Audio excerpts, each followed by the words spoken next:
Hello, আসসালামু আলাইকুম। Welcome to my channel CodePro. আমি অপর হিয়ার।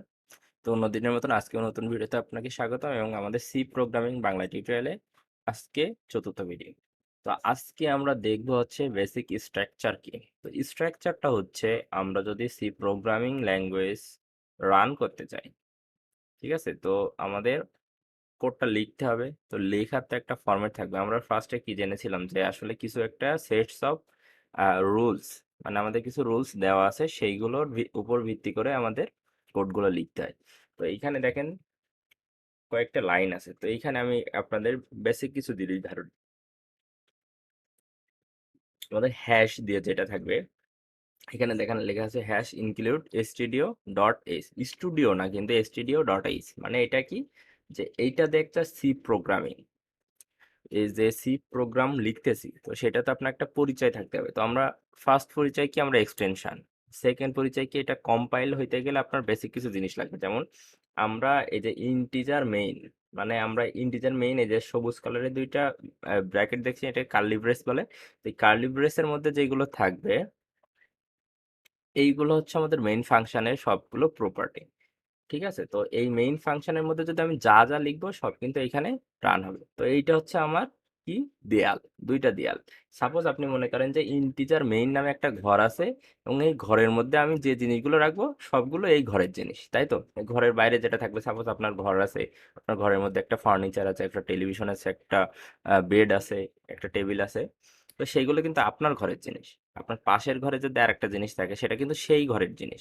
তো সেম জিনিস এটাও, যে আপনার এই দুইটা ব্র্যাকেটের মধ্যে, যে আমরা এটাকে কি বলি, সেকেন্ড ব্র্যাকেট, কিন্তু আপনার এইটা প্রোগ্রামিং ল্যাঙ্গুয়েজে বলা হয় কার্লি ব্রেসেস, আর এটাকে বলা হয় প্যারেনথাইসিস। ঠিক আছে? তো প্যারেনথাইসিস মানে ফার্স্ট ব্র্যাকেট, সেকেন্ড ব্র্যাকেট মানে হচ্ছে কার্লি ব্রেস। ঠিক আছে? আমি সচরাচর কার্লি ব্রেস প্যারেনথাইসিস ইউজ করবো, এই জন্য আগে বলে দেয়।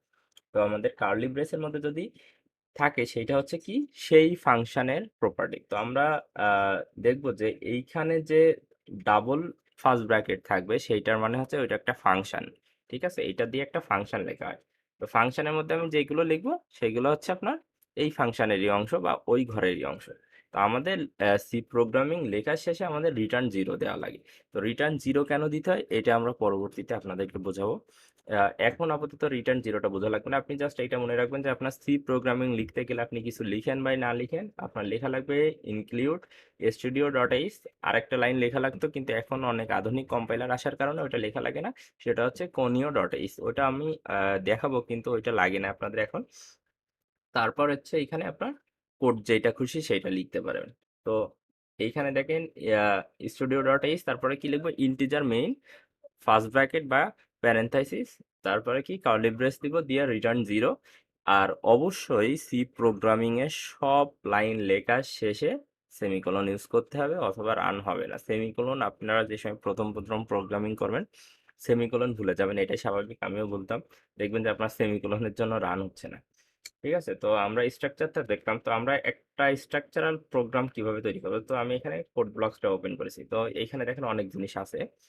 তো কোড ব্লকস ওপেন করার পরে আমরা জাস্ট এইখানে একটা কাজ করতে পারি, সেটা হচ্ছে ক্রিয়েট নিউ প্রজেক্ট। ঠিক আছে?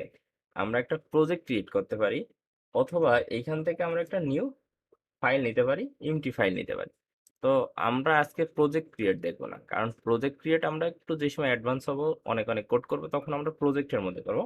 কিন্তু আপনারা মনে রাখুন যে স্ট্যান্ডার্ড নিয়ম হচ্ছে আপনার প্রজেক্ট ক্রিয়েট করে হচ্ছে কোডটা। তো আমি যদি এইখানে দেই, দিয়ে যদি এমটি ফাইল নেই, নিলে দেখেন আমার একটা ফাইল তৈরি হয়ে গেছে, নাম কি, আনটাইটেলড অন। তো এখন কন্ট্রোল প্লাস এস দিতে হবে, অথবা আমি এখানে দেব, দেওয়ার পরে আমি যে কোনো জায়গায় সেভ করতে পারবো। তো আমি এখানে ডেস্কটপের উপরে সেভ করতে চাচ্ছি। তো এইখানে আমরা কি দিব, যে হ্যালো ডট সি, আমরা যে এক্সটেনশনটা ইউজ করবো, আমরা যদি সি প্লাস প্লাস হতো সি দিতাম। তো সিপিপি দিতাম, সির জন্য সি দিয়েছি। তো দেখেন এখানে অনেক কিছু আছে, তো আমাদের এখানে সিলেক্ট করতে হবে সি অথবা সি প্লাস প্লাস ফাইলস, যাতে এটা বুঝতে পারে যে এটা সি প্রোগ্রামিং এর ফাইল। তো এখন যদি আমি সেভ দিই, দেখেন এখানে গ্রিন হয়ে গেছে, তার মানে আমার ফাইলটা সেভ হয়ে গেছে। তারপর আমি যদি পাওয়ার পয়েন্টটা ওপেন করি, তো আমরা এখানে কি লিখেছিলাম জাস্ট এটা আমি কপি করতে পারি, অথবা আমি এটা লিখতে পারি। ঠিক আছে? তো এটা আমি মিনিমাইজ করে রাখি, সেটা হচ্ছে আমরা এখানে লিখি, যেহেতু আমরা কোড করব তো আমরা এখানে লিখি। তো আমরা এখানে লিখবো কি, হ্যাশ ইন ইনক্লুড, দেখেন ইনক্লুডটা চলে আসছে, আসার পরে আমরা কি করব, যে লেস দেন দিয়ে কি করব, stdio ডট এইচ, ঠিক আছে, দেওয়ার পরে এই যে ক্লোজ করে দেবো। তো আপনার হেডার ফাইলে কখন আছে সেমিকোলন লাগে না। তারপরে আমরা এখানে কি লিখবো, ইন্টিজার মেইন দিয়ে কি করো, ফার্স্ট ব্র্যাকেট দুইটা, একটা চাপলেই দেখবেন দুইটা আসবে, কারণ প্রোগ্রামিং এ সবসময় দুইটা লাগে ওই জন্য। তারপর কি দেবো, কার্লি ব্রেস দেওয়ার পরে আমাদের লাস্টে কি দিয়ে দিব, আমরা রিটার্ন 0 দিয়ে আমাদের অবশ্যই কি দিতে হবে, সেমিকোলন। তো এইটা কিন্তু আমার কোড করা শেষ, আমাদের যে বেসিক স্ট্রাকচার সেটা করা শেষ। এইটা আপনার সব সময় মনে রাখতে হবে এবং এটা আপনার মাথায় রাখতে হবে যে এইটা হচ্ছে আপনার সি প্রোগ্রামিং এর কঙ্কাল। ঠিক আছে, আপনার স্ট্রাকচার যেটা আপনার যে শরীরের যে একটা অংশ আছে, যে আপনার শরীর কি নিয়ে গঠিত, মাথা, পা, হাত, সাপোজ এই তিনটা জিনিস নিয়ে। তারপর আছে মাঝখানে কি আছে, বডি, তাই তো। তো আপনার হেডার ফাইল মানে কি, হেডার মানে মাথা, এটা ইন্টিজার মেইন, এটা মনে করেন আপনার হাত, রিটার্ন 0 এটা মনে করেন আপনার পা। আর মাঝখানে যে জিনিসগুলো লিখবেন আপনি, এইখানে কি কি লিখবেন, সবগুলো হচ্ছে বডি। ঠিক আছে, তো অল কোডস এইখানে লিখতে হবে। তো আমরা আজকে দেখলাম যে কিভাবে কোড করতে হয়। তারপরে দেখেন আমরা এখন কি করবো, অবশ্যই আমাদের ফাইল সেভ করা লাগবে, না হলে এখানে যদি গ্রিন না আসে তাহলে আমাদের ফাইল রান হবে না। তো সেভ করার পরে আমাদের একটা জিনিস করতে হবে, সেটা হচ্ছে আমরা এইখানে ইউজ করব, দেখেন রান আছে আর এইখানে আছে বিল্ড। তো আমাদের যদি প্রথম এইটা রান করতে হয় তো আমাদের এটা কম্পাইল করা লাগবে। তো কম্পাইলারটা কিভাবে কাজ করে সেটা দেখেন, যে আমাদের কম্পাইলারটা প্রথমে এক লাইন আসবে, মানে প্রথম যে লাইনটা থাকবে ওইটাই, তারপর দ্বিতীয় লাইন রিড করবে, মানে এটা পড়ে, কিন্তু আপনার কম্পাইল হয়ে যাচ্ছে পড়ে পড়ে, যে আপনার কি এখানে লেখা আছে, যেহেতু আমরা বলেছি যে প্রোগ্রামিং ল্যাঙ্গুয়েজে আমরা কথা বলি, তো সে কম্পিউটারে সে অবশ্যই আপনার প্রোগ্রাম পড়বে। তো সেখানে দেখেন প্রথমে এক লাইন পড়বে, দ্বিতীয় লাইন পড়বে, তৃতীয় লাইন, চতুর্থ, এভাবে আপনার 9 লাইন পর্যন্ত পড়তে পড়তে আসবে। তো এখানে যদি ফাঁকা রাখেন সমস্যা নাই, কিন্তু ক্লিন কোডের ক্ষেত্রে আমরা এই ফাঁকাগুলো আহ, না রাখার ট্রাই করবো, যখন আমরা অ্যাডভান্সে চলে যাবো সমস্যা নাই। তো দেখেন এখন আমার এখানে 1 2 3 4 করে 9 লাইন পর্যন্ত পড়বে। তো এটা সেভ দিলে আপনার এই যে আমরা যদি এখানে বিল্ড দিই তাহলে এটা পড়বে, মানে এটা পড়া শেষ হয়ে গেলে আপনার বিল্ড হয়ে যাবে। তারপরে এখানে আছে রান। তো রান দিলে এটা রান হবে, হয়ে একটা কালো স্ক্রিন ওপেন হবে, মানে ওটা টার্মিনাল বলে, ওটা ওপেন হয়ে যাবে। তো আমরা বারবার এটা এটা না চেপে আমরা রান, বিল্ড অ্যান্ড রান দিব। এখানে দেখেন দুইটা একসাথে আছে, এইটা দিব।